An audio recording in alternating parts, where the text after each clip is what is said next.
Les petits détails des plus grands films, bienvenue dans Aviez-vous remarqué? Conclusion de la prélogie Star Wars, la revanche des Sith dépeint le déclin du jeune Anakin en sombre Dark Vador, ainsi que l'avènement de l'Empire et fait le lien avec la trilogie originale. Tâche ardue qui ne l'a pas empêché de glisser en passant quelques petits détails qu'il ne fallait pas louper, mais comme on est sympa, on les a trouvés pour vous. Le premier détail concerne la toute première scène du film. Celui-ci commence par un long plan séquence de plus de 1 minute 15 au cœur de la bataille de Coruscant, qui était à l'époque le plus long plan post-générique de la saga.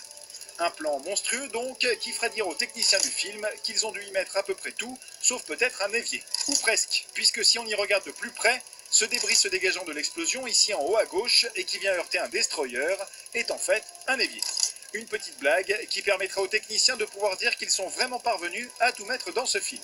Dans la même scène, les personnages d'Anakin et Obi-Wan sont également identifiés respectivement comme Red 5 et Red Leader, un clin d'œil à la trilogie originale dans laquelle Luke a pour code Red 5 comme son papounet, et où le porteur du code Red Leader est Wedge Antilles, interprété à l'écran par Denis Lawson, un acteur qui n'est autre que l'oncle de Ewan McGregor à la ville. Star Wars, c'est donc une grande histoire de famille.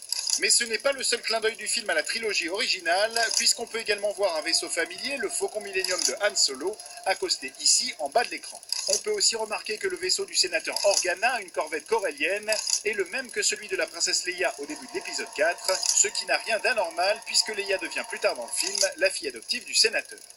Enfin, pour en finir avec les clins d'œil à la saga, les plus attentifs auront vu que le dernier plan de ce troisième épisode est un clin d'œil à un plan de l'épisode 4 encore, que ce troisième épisode est aussi le seul de la saga à se terminer par une image qui ne contient pas le célèbre duo R2D2 C3PO, tous les autres films les ont bien eux.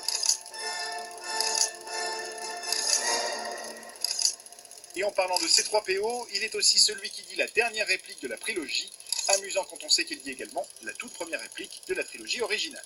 Enfin, en plus de ces petits détails hommages, la revanche des Sith contient aussi des caméos, dont un qu'on n'attendait plus, puisque c'est un caméo du créateur même de la saga, George Lucas.